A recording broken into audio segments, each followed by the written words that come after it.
بسم اللہ الرحمن الرحیم۔ اللہ کے فضل سے ہم نئے اسلامی سال کا آغاز کر چکے ہیں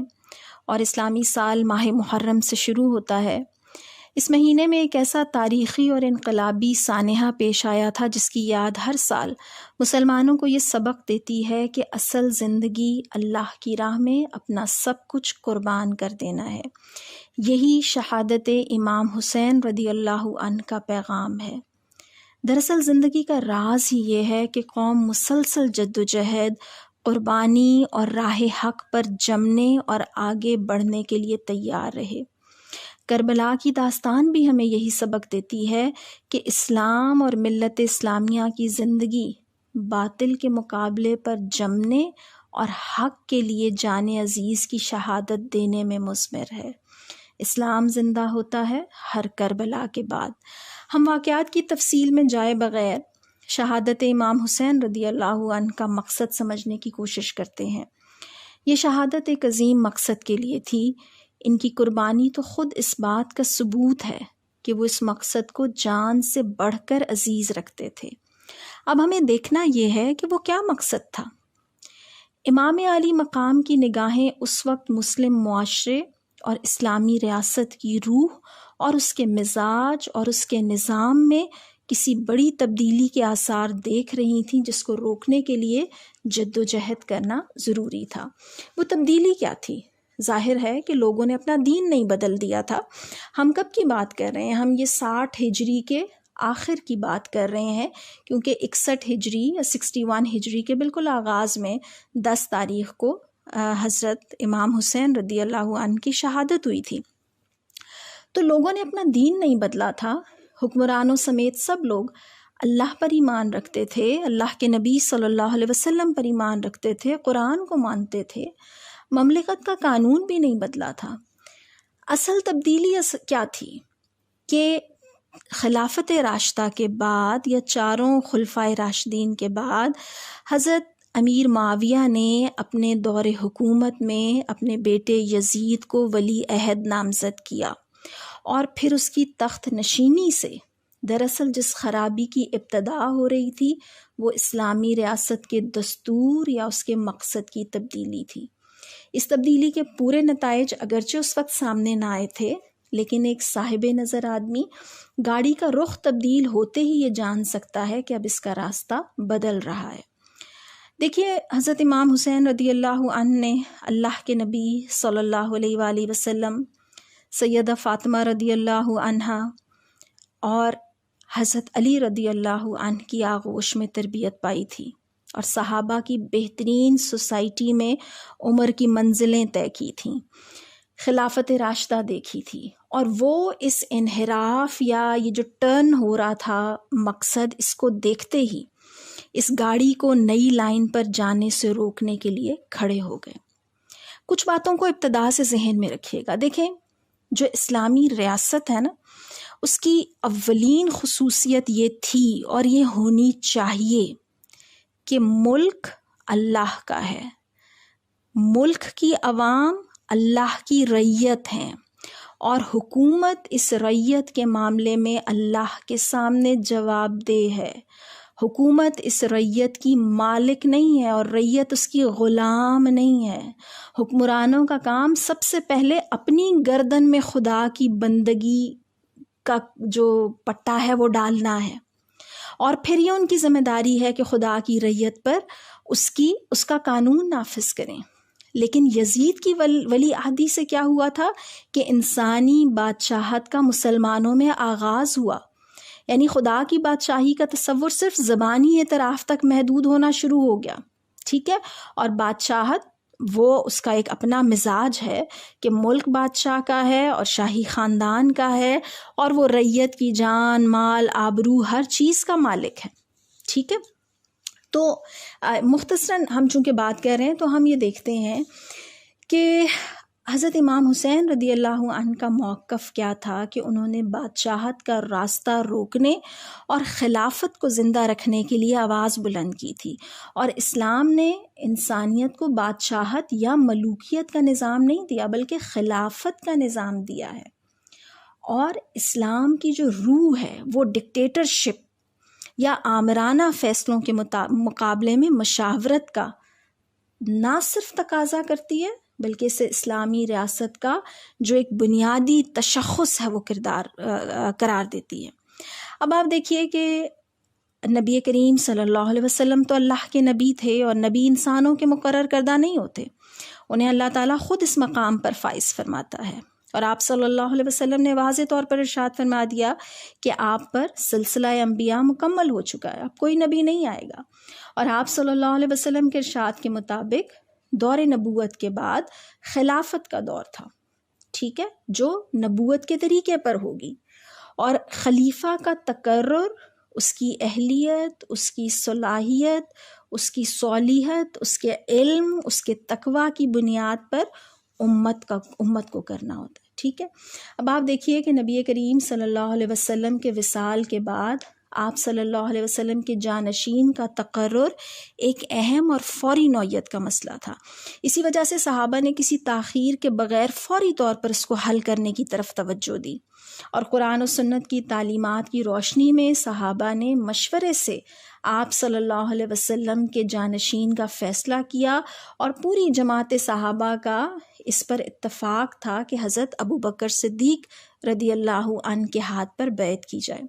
حضرت ابوبکر صدیق نے تقریباً 2.5 سال خلافت کی ذمہ داری نبھائی۔ جب حضرت ابوبکر دنیا سے رخصت ہونے لگے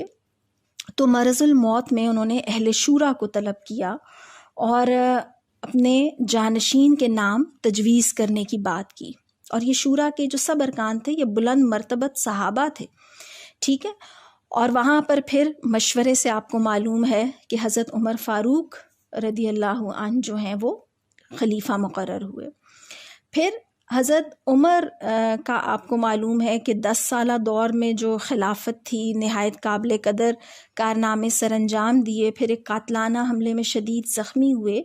اور انہیں اپنی شہادت جب بالکل سامنے نظر آئی تو انہوں نے مستقبل کے خلیفہ کا فیصلہ کرنے کے لیے ایک 6 رکنی کمیٹی مقرر کی، اور یہ سب ارکان جو ہیں یہ عشرہ مبشرہ میں سے تھے، اور یہاں پر انہوں نے آپس میں مشورے سے حضرت عبد الرحمن بن عوف رضی اللہ عنہ کو یہ کام تفویض کیا کہ وہ عوام الناس سے مشورہ کریں اور پھر اپنی رپورٹ پیش کریں۔ اور یہاں پر دیکھیں کہ عوام کے سامنے کوئی نام تجویز کرنے سے پہلے ان کی طرف رجوع ضروری سمجھا گیا، تو حضرت عبد الرحمن بن عوف نے 3 دن رات انتہائی محنت مشقت سے اس اہم اور نازک ترین ذمہ داری سے عہدہ برا ہونے کا حق ادا کیا، اور انہوں نے جن جن لوگوں تک وہ پہنچ سکتے تھے، گھروں میں بیٹھی پردہ نشین خواتین، چراگاہوں میں جانوروں کی دیکھ بھال کرنے والے چرواہے، سب سے رائے لی، اور پھر مسجد نبوی کے اندر اعلان یہ فرمایا کہ امت کی اکثریت جو ہے وہ حضرت عثمان بن عفان رضی اللہ عنہ کو یہ ذمہ داری سونپنا چاہتی ہے۔ حضرت عثمان نے تقریباً 12 سال خلافت کی، اور ان کے خلافت کے آخری دور میں کچھ فتنے سر اٹھانے لگے، اور انہی فتنوں کے نتیجے میں وہ فساد رونما ہوا جس میں آپ کو مدینہ کے اندر شہید کر دیا گیا۔ اور حضرت عثمان کی شہادت کے بعد امت مسلمہ پر بہت ہی مشکل اور کڑا وقت آ گیا۔ صحابہ اکرام اس صورتحال سے سخت پریشان تھے، اور اس موقع پر مدینہ کے سب لوگوں نے حضرت علی بن ابی طالب رضی اللہ عنہ سے درخواست کی کہ وہی اس نازک گھڑی میں امت کی قیادت کا فریضہ ادا کر سکتے ہیں۔ اور پھر حضرت علی جب مسجد تشریف لائے تو سب جو ہے وہ والہانہ ان کی طرف لپکے، اور سب نے ان کے ہاتھ پر بیعت کی۔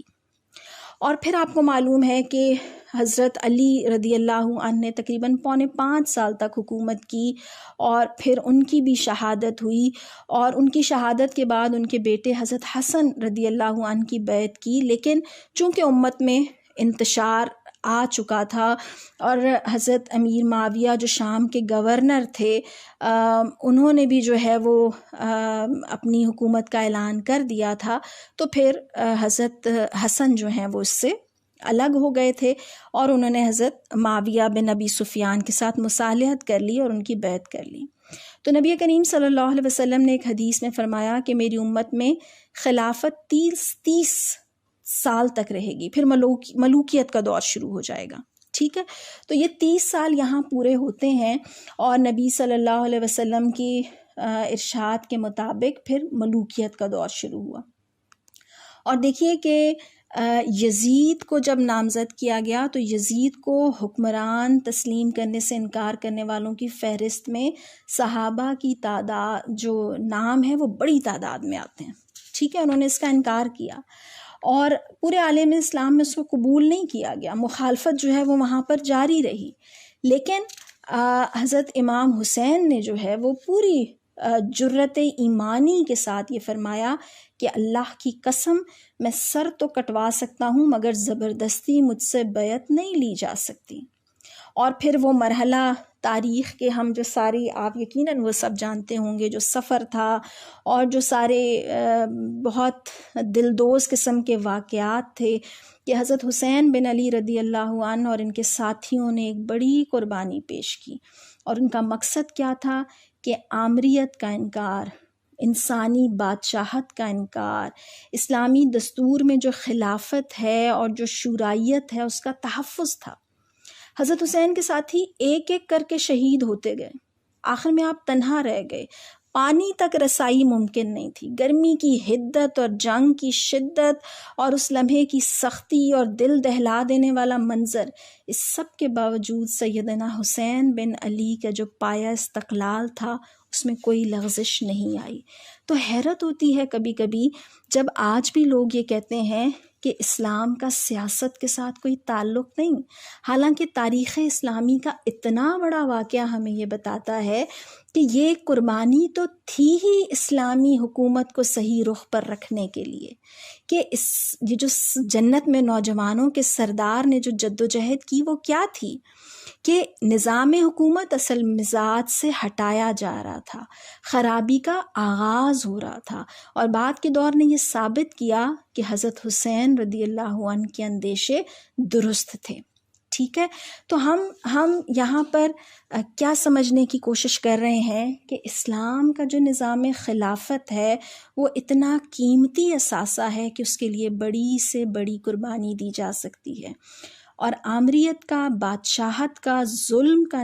نظام اتنا ناپسندیدہ ہے کہ اس کے لیے جد و جہد کرنا ہمارے ایمان کا تقاضا ہے۔ اور آج آپ دنیا میں دیکھ سکتے ہیں کہ بے شمار اسلامی ممالک کے ہونے کے باوجود عملاً صورتحال کیا ہے کہ ہم بکھرے ہوئے تسبیح کے دانے ہیں جو کوئی قوت نہیں رکھتے، جو نہ فلسطین کے لیے کچھ کر سکتے ہیں اور نہ کشمیر کے لیے کچھ کر سکتے ہیں، اور نہ خود اپنے ملکوں کے اندر کوئی کام ہم فلاح و بہبود کا کر پا رہے ہیں۔ تو یاد رکھیے گا کہ یہ واقعات ہمارے لیے تربیت کا ذریعہ ہیں کہ ہم حق کی خاطر ڈٹ جانے والے بنیں۔ ایک شاعر نے حضرت حسین بن علی رضی اللہ عنہ سے کہا تھا کہ اہل کوفہ کے دل تو آپ کے ساتھ ہیں مگر ان کی تلواریں بنو امیہ کے ساتھ ہیں۔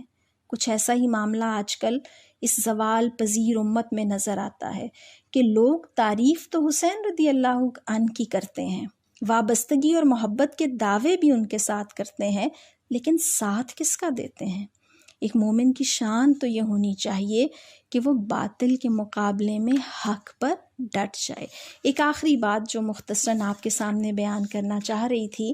وہ یہ کہ اس پوری جد و جہد میں جب بھی ہم شہید کربلا کا تذکرہ آتا ہے تو ان کی بہن زینب بنت علی رضی اللہ عنہا کے حالات و واقعات بھی سامنے آتے ہیں، اور ان کا جو کردار ہے وہ اس پوری جد و جہد کے اندر عورت کے کردار کی طرف بھی ہمیں متوجہ کرتا ہے۔ تو اللہ کرے کہ ہم اسلام کو اس کی اصل کے ساتھ سمجھیں بھی اور اس پر عمل بھی کریں۔